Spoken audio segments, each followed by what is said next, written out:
bolt the wrong subwoofer under the seat of your EV, and you're not just risking weak bass. You could trip your car's low-voltage battery protection and take out the entire electrical system. Stick with me because the mistake most EV owners make here is an expensive one, and today I'm making sure it's not you. Here's the thing about gas cars. The alternator is basically an unlimited power source. Run whatever massive amp you want, and the engine just makes more electricity to keep up. EVs don't work like that. Your stereo runs off a DC to DC converter that steps that huge 400 or 800 volt battery down to 12 or 16 volts, and that converter only has so much spare capacity left over for aftermarket gear, sometimes as little as 60 to 100 amps total. Drop a traditional amplifier into that setup, and you're not getting louder bass, you're getting a fault code, or worse, a dead low voltage battery. So how do you avoid that? Every subwoofer on this list earned its spot based on how little current it draws and how little space it eats up, not just how loud it can get. And here's the bonus. EV cabins are so quiet without an engine running that you genuinely don't need as much power as you'd think. Let's get into the countdown, and all the subwoofers links are down in the description. At number 7, we've got the JBL Bass Pro Nano, and this thing is tiny, just over 10 inches by 7.5 inches, and under 3 inches tall, making it the smallest subwoofer on this whole list. JBL packed a 6x8 inch oval driver into a matte black die-cast aluminum shell, so if your EV's underseat area is already eaten up by cooling lines or HVAC ducting, this might be your only real option. It runs a 100-watt RMS amp, draws a maximum of 13 amps, and sips less than 600 milliamps at idle. But here's the catch. Tap into the wrong wire, like a tweeter line that's already had the bass filtered out, and you'll get this weak, distorted, almost farty sound. Get the signal source right though, and it does exactly what it's built for. But the next option takes a completely different approach. Number 6 is the Cerwin-Vega VPS10, and instead of going small, it goes big, a full 10-inch high-excursion driver crammed into a chassis as thin as 2.6 to 2.8 inches tall. It's rated at 200 watts RMS, which actually makes it the most powerful subwoofer on this entire list in terms of continuous output. More cone means more air moving through the cabin, and that's what you physically feel as bass, not just here. You get adjustable input sensitivity, both RCA and high-level inputs, and a delayed soft turn-on so you're not getting that annoying pop when your EV's contactors kick in. The trade-off, with 200 watts on tap, you'll want to calculate your EV's spare amperage before installing one of these. But if you want bass, you can physically feel, not just here, this is the one that delivers it.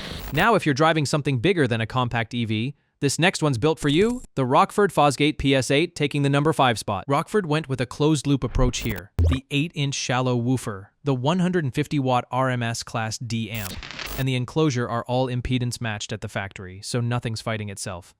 The driver goes through Klippel verification, a laser-based process that keeps the voice coil aligned and distortion low even at high excursion. There's also a punch EQ dial for boosting bass up to 12 dB around 45 Hz.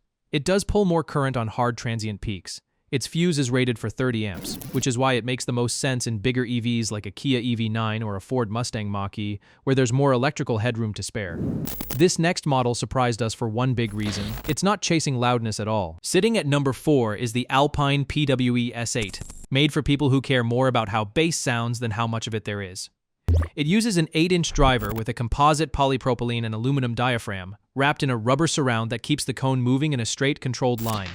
The whole thing sits in a rigid cast metal housing, so the energy from its 120-watt RMS amp goes into tight, accurate notes instead of flexing the enclosure. It reaches down to 25 Hz, which is impressive for an 8-inch underseat unit, and the auto-sensing inputs make installation pretty painless.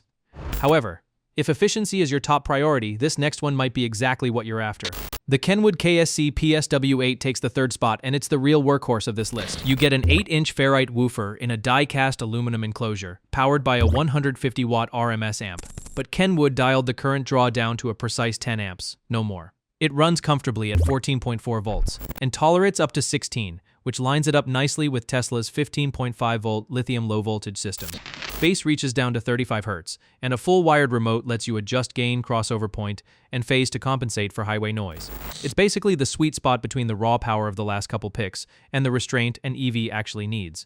Now, if you want even deeper bass without giving up that efficiency, the next pick actually pulls it off. The Kicker 51HS10 from their Hideaway series claims the number 2 spot, and Kicker somehow fit a full 10-inch driver into an all-aluminum chassis, barely over 3 inches tall. Its 180-watt RMS amp digs down to 25 Hz, but the real story is a feature Kicker calls Fit Plus. It lets the sub accept input signals anywhere from 1/4 of a volt up to 40 volts. That matters a lot in an EV because it means the HS10 can plug straight into high-voltage factory amplifiers like the ones found in higher-trim Teslas or a Rivian, without needing an extra converter in between.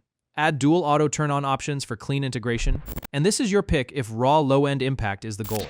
This is where things get really interesting. Taking the #1 spot, and it honestly wasn't close, is the Pioneer TS-WX140DA. Pioneer markets this thing as EV optimized, and once you see the numbers you get why. It's rated at 170 watts max, 50 watts RMS, but it draws a maximum of just 4.3 amps. That's not a typo. 4.3 amps, the lowest current draw of anything on this entire list. That means basically zero impact on your range, and almost no chance of ever tripping your low-voltage battery's protection. Instead of a regular round cone, it uses a rectangular 8 by 5.25-inch aluminum diaphragm inside a honeycomb composite housing, and the whole thing stands just 2.76 inches tall. Pioneer also built in their own digital bass control system with 3 tunings, deep, natural, and dynamic, so you can actually match the response to your specific EV's cabin. In dynamic mode, sensitivity peaks at 100 decibels, which is a huge amount of output from just 50 watts. It's proof that in an EV, you don't need brute wattage, you need efficiency, and nothing else on this list does that better. So here's the bottom line. Want the safest, most efficient option that works with almost any EV? Go with the Pioneer TS-WX140DA. Refuse to compromise on cone size? Look at the Kicker 51 HS10 or the Cerwin-Vega VPAS10. Barely any room under your seat at all? The Kenwood KSC-PSW8 or the JBL Bass Pro Nano will get you real bass without the fight to make it fit. I've got every single one of these linked down in the description, so you're not stuck guessing which listing is actually the right part. Let me know in the comments which one you're going with. And if this video just saved you from buying the wrong sub, hit like and subscribe. There's a lot more EV audio content coming. Don't let your bass be the reason your EV throws a fault code.